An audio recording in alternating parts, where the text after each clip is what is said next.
বিসমিল্লাহির রহমানির রহিম। আজকে দুটি বিষয় নিয়ে আপনাদের সামনে কথা বলবো। এক হচ্ছে গতকাল বাংলাদেশ জাতীয়তাবাদী দল বিএনপি সংরক্ষিত নারী আসনে তাদের যে প্রার্থিতা ঘোষণা করেছে সে বিষয়ে একটু বলি।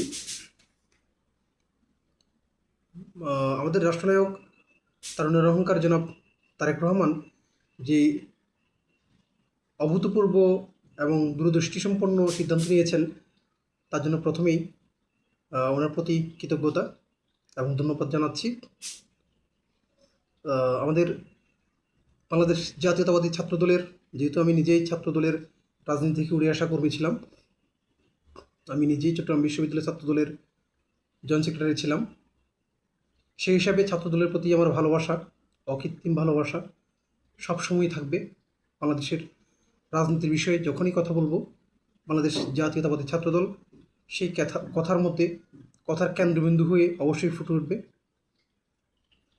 বাংলাদেশ জাতীয়তাবাদী ছাত্রদলের এক ঝাঁক অগ্নি কন্যাদেরকে, বর্ষিয়ান নেত্রীদেরকে যে মনোনীত করেছেন সেজন্য ধন্যবাদ জানাচ্ছি।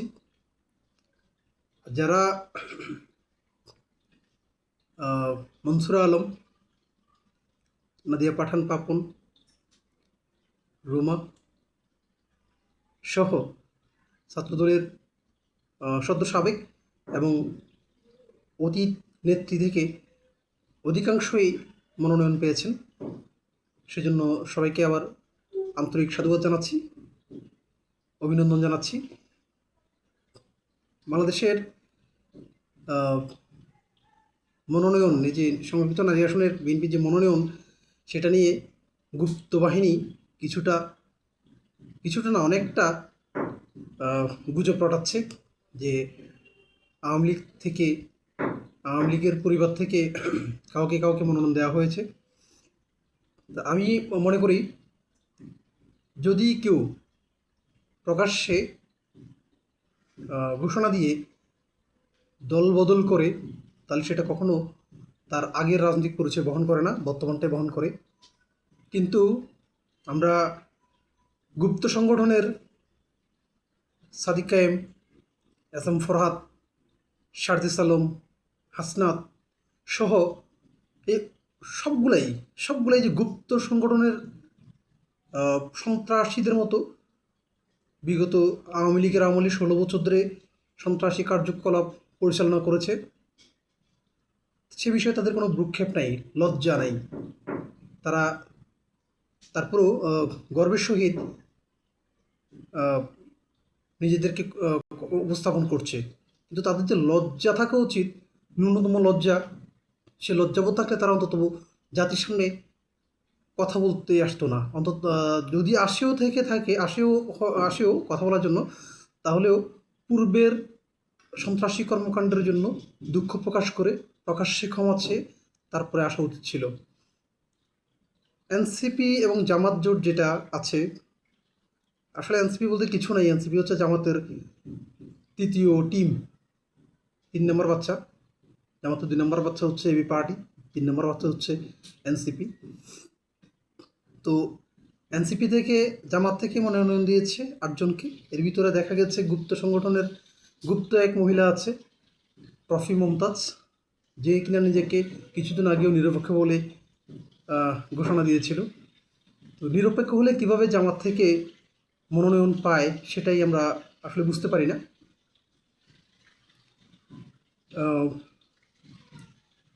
এনসিপি থেকে দুইজন না একজন, এনসিপি থেকে একজন মনোনয়ন পেয়েছে, মনিরা শারমিন।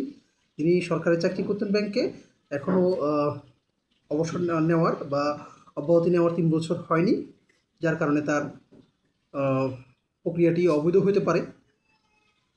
আর মাহমুদা মিতু, যে তথাকথিত মাহমুদা মিতু নেত্রী আছে এনসিপির, আসলে এটা এনসিপির না, এটা জামাতি কাজকর্ম সার্ভ করে, জামাতের পারপাস সার্ভ করে, যার কারণে এনসিপি মাহমুদা মিতুকে মনোনয়ন দেয়নি বা দিতে পারেনি।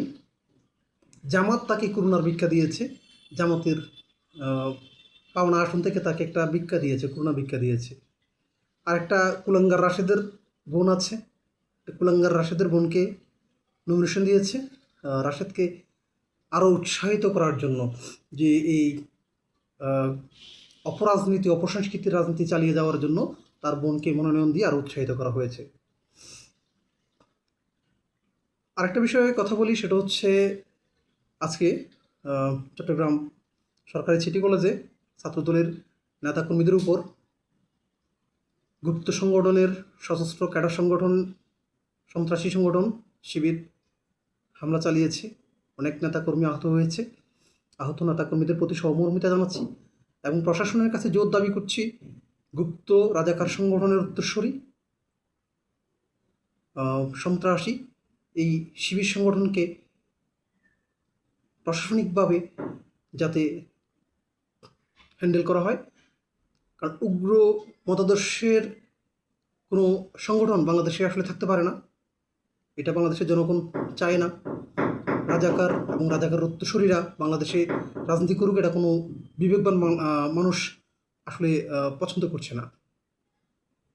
যাদের রাজনীতি হচ্ছে মুনাফিকি রাজনীতি, এখানে তাদেরকে আবার গুপ্ত বললে তারা আবার চিংপাটাং হয়ে যায়।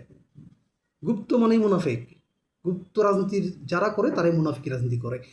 বিগত 2 বছর ধরে বিভিন্ন ক্যাম্পাসে দেখা গেছে যারা ছাত্র রাজনীতি চায় না বলে মুখে ফেনা তুলেছিল, স্লোগান তুলেছিল, ঠিক তারাই এই গুপ্ত মুনাফিকি রাজনীতির সাথে সম্পৃক্ত ছিল। এবং বিভিন্ন বিশ্ববিদ্যালয়ের ছাত্র সংগঠন নির্বাচনে দেখা গেছে ওই গুপ্ত মুনাফেকরাই শিবিরের প্রার্থী ছিল। তার মানে গুপ্ত মুনাফেক মানে শিবিরের এই লেজুর ভিত্তিক বা এই মুনাফেকি রাজনীতির সিম্বল হচ্ছে এই কার্যক্রমগুলা। অর্থাৎ যেখানেই গুপ্ত, যেখানেই মুনাফেকি, সেখানেই জামাত শিবিরের রাজাকার পার্টির রাজনীতি আপনারা দেখতে পাবেন। আবারও চট্টগ্রাম সরকারি সিটি কলেজের ছাত্রদলের নেতাকর্মীদের উপর হামলার তীব্র নিন্দা এবং প্রতিবাদ জানাচ্ছি এবং আহতদের প্রতি সহমর্মিতা জানাচ্ছি। প্রশাসনের কাছে অনুরোধ করছি দ্রুত এটার আইনানুগ ব্যবস্থা আপনারা নেবেন। ধন্যবাদ সবাইকে।